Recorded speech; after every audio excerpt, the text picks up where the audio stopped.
Once again, media, when you have questions, please raise your hand. I'll bring the microphone to you. If you can raise it while one question is being asked, I'll bring it to you while the question is being asked. Coach, I'm going to turn to you for some opening comments. Okay. I'd like to ask you guys a question. About the record. How many of y'all counted us in this year? The record. $800. You heard something. Not very many of you. But you know, as I said all year, when you return them hogs up front, that pays dividends.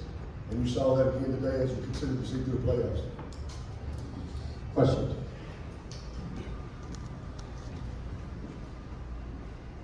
Coach, obviously, last time you went was in 2013 with a 2-point conversion. Were you starting to have some flashbacks at some point about what took place a decade ago?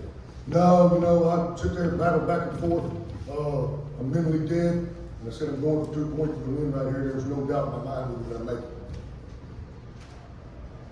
Question in the front.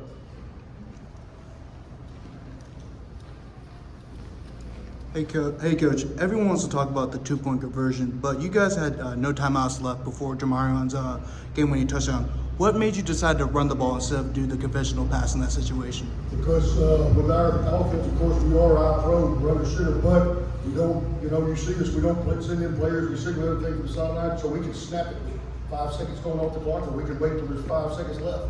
And we've been in this position before. I told those guys there's 3 minutes left, there's plenty of time to run the football, and we got one timeout, let's just use it smart. And you know, ultimately it ended up working out in our favor, got us in position. And you know what, I tell these guys every Friday or whatever day we play, you know, just make sure we got one more than they do when it's all said and done, and these guys did that. Question. Coach, so this is the 4th straight trip to the state championship. I know y'all fell short the last 3 years, but I guess having that experience the last couple of years, how did that help y'all in this 4th time go around this? Well, I mean, no doubt. You look at these guys, these seniors right here, this is a junior type Whereas he's been there 3 straight years in a row. Those guys have been there 4 straight years in a row. You don't think that's a program? You don't think those guys know how to get there and how to get back and have the drive and desire? No matter who you have on the field. They've got it in them.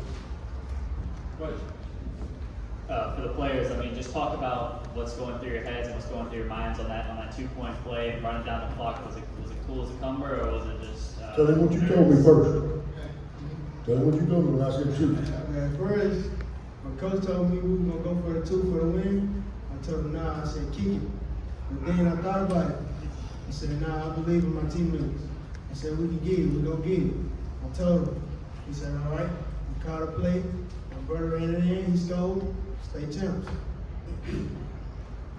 Question in the back.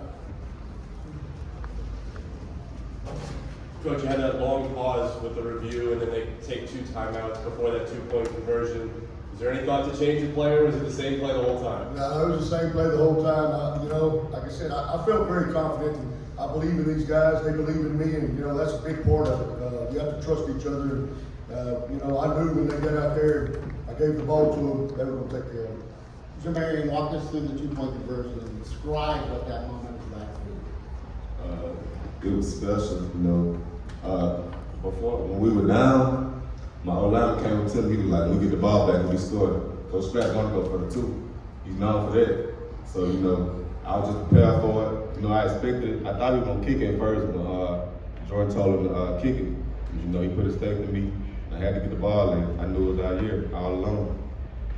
What do you feel like? Describe it. Yeah, it was real special. Like, as soon as I got in there, I heard that crowd, you know the feeling like it. This team is built around trust, you know what I'm saying? And we had to overcome adversity. Like, all year we've been having adversity and overcoming it. That's why I think this team right here is so special. Coach, I mean, you talked a little bit about it after the game, you know, telling the players, I told you. And it seems like the underdog mentality kind of came through again for you guys. I mean, what was the message to the team before the game, you know, to try to get them, you know, thinking like that again? You know, I always tell them this, nobody beats us but us. You know, and we're not going to beat ourselves today. And, you know, and they've done that throughout the playoffs. You know, that was their big deal. Is we're going to finish this year, and we're not going to beat ourselves. But you know, the funnest thing sitting right here is look at these guys' faces compared to the last 3 years of my players looking here. That right there is special. That's awesome. Hey Joe, first of all, congratulations. On a second note, everybody obviously wants to talk about the ending, but I thought one of the plays of the game was the interception right before the half. That kind of flipped the tide completely. It could have been a 14-point game. Instead, you guys take the lead. Talk about it. That's exactly right. You know, that was big. Jordan came up with that pick and got us in position to score right there before after that, maybe 40 seconds left or something. I don't know there. And then, of course, you know, we felt like we got them spread out. We could run the ball, and we did to get that score in there. And yeah, like we said, that was big. That was big going in the half, putting us back ahead, and gave us some momentum going in. Jim Arian, the guy you replaced was the #1 rusher in the history of Louisiana high school football. Talk about your season, succeeding him, doing everything you did up till tonight, and then the last drive and the last play. What is that like? You know, it felt good, you know, because he believed in me himself, you know. He texted me the whole off season, like after we lost, he was sending me like TikToks and things. Like he was like, go back and do it. He said, I know you can. He said, it's in you. Every game day he texted me, and it was just special to know that he believed in me and believed that I could take his shoes over and do what I did. So, you know, it was very special to me, and it just driving me through the whole season. Does anybody have his rushing yard from today? 186. So that put him at about 2,500 yards. That's not bad. 178. 178. Yeah, he's really close to about 2,500 yards. So for him to back up, you know, trade rushed for what, 27, 26 a couple times, and that's big right there. That tells you, you know, the mindset that young man and this team has. Joe, we didn't talk very much about the 3 consecutive state runner-ups. Did it weigh on you at all the fact that you would have lost this game, you would have been the first high school coach to lose 4 consecutive state championships? Hell no. That's a record. I mean, who else gets here 4 times in a row? I mean, if that's the one I got to own, then hell with it, I'll own it. But I don't get to own it. I need to start back over. That ending's obviously what everybody's going to be talking about, but your defense had to get you the ball back to even set that up. Can you just talk about that stop late in the game, getting one? Yeah, you know, we made an adjustment at halftime, and it worked for us throughout the third quarter. Then in the fourth quarter, we had to go back with our original plan. But, you know, these guys, offensively, were big up front. Defensively, we're smaller, but we're very fast all over the field. And, you know, when we play spread-type offenses, I actually like it better than I play somebody that does exactly what I do. This question is for Jordan. Jordan, you made a promise to a couple of people earlier this week that you were not going down without a fight. Just what emotions are you feeling as you fulfill those promises? Hey, it feels good to know that I accomplished my goal. I told him, I said, I promise we gonna get it. We've been fighting. We came this way. We came this far. We can't leave empty. And you know, Jordan, that was a naked boot he took on his own. That was a counter. You know, that touchdown he did, that's just him calling his own number right there, making a smart play. He had a heck of a game. No doubt he's the player of the game. First of all, congratulations. Joe, I think one thing about these young men, this is the 3rd straight playoff game you guys have gotten down in the second half. Just talk about the perseverance of this bunch. No matter the obstacle, they've overcome it all year. Well, you know, Fox, you were there. You and Snell have been there since the beginning. And you know, week 1 was the same, and we won it. Week 2, we took the lead, and then ended up losing with a minute left in the game. Week 3, we're back in the 4th quarter game again, losing. But the simple fact about the matter is these guys never stopped fighting. No matter when they got down, they always fought. And you know, that shows you the true side of character right there. Question. For the 3 players, why do you guys think this was the team to break through in the state championship as opposed to the 3 previous? Why was this team the one to get through that wall? Cause like we've been fighting.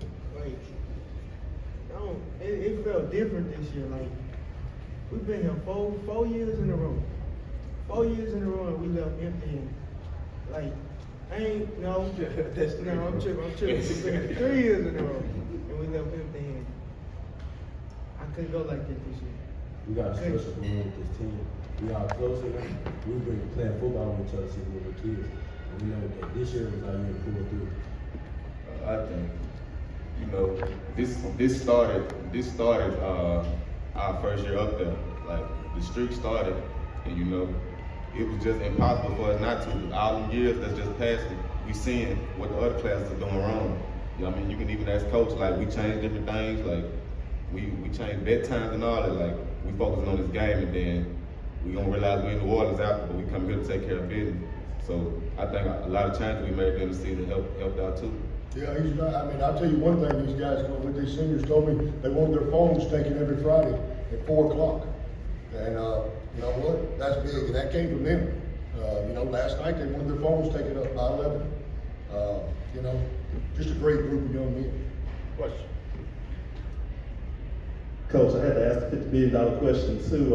You know, you guys got the chance to, you know, experience this moment with also with the Carroll Band as well. I mean, just how special is it just to see, you know, two communities, two district rivals come together like that? I'm gonna tell you, Miss Desiree does a tremendous job with those young ladies and men, and they do a tremendous job. And you know, I love her band, always have. And you know, I said, why not? We have a championship team. Why not have a championship band with us? And you know, those guys are great. They joined in. They had just as much fun as we did. They wanted to be there the last 2 weeks just as much as we wanted them there. And it is very special. Jameer, you touched on Trey's impact on you, but did you expect to see him celebrating with you after that 2-point conversion? Oh yeah, definitely. He's always been that type, you know. He's always like, he's about his business, but he's always been the hype type person, you know, try to make you laugh when you're down. You know, that's just the type of person he is. So I knew for sure, if I got him in his zone, he was gonna be the first one in my face. So Trey got me that penalty.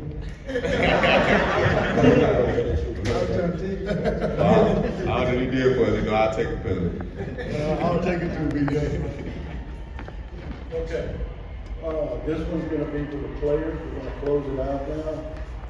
Let's not start football. Each one of you make a comment about your coach. You know, he can scare you sometimes, but you know, I wouldn't trade him for anybody else because you need that type of coach, you know, to tell you when you're wrong, you know, when you're right. It's just the type of coach he is, you know, he never gives up, and that just translates to us. And he talked about us being fighting from the get-go, but he told us this at halftime we was fighting from the get-go. He ain't have to teach us that, but little do we know, he did. We seen his drive, you know, and that got that into us, and we just carried it on all the way into today. You know, he's a good coach. He hard on us every day. Every day in the locker room, every day in the weight room, every day in the film, at practice. You know, he telling us we gotta go hard. He on us every day, and it ain't because he wanna just be yelling at us. Like, he believe in us. He know what we capable of, and that's why I love him for that. You know, he believe in us so as we do. Coach Optimist is a great coach, you know.